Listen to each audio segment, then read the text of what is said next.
How to Add Music to WhatsApp Status 2025 Updated Guide. Hey everyone, welcome back to How to Mastery, your one-stop channel for the right and safe way in 2025.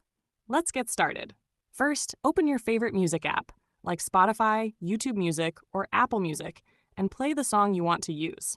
Next, minimize the music app, but keep the song playing in the background. Now open WhatsApp, go to the Status tab, and tap on My Status. Hold down the record button while the music is playing. This will record the song's sound in the background along with your video or photo.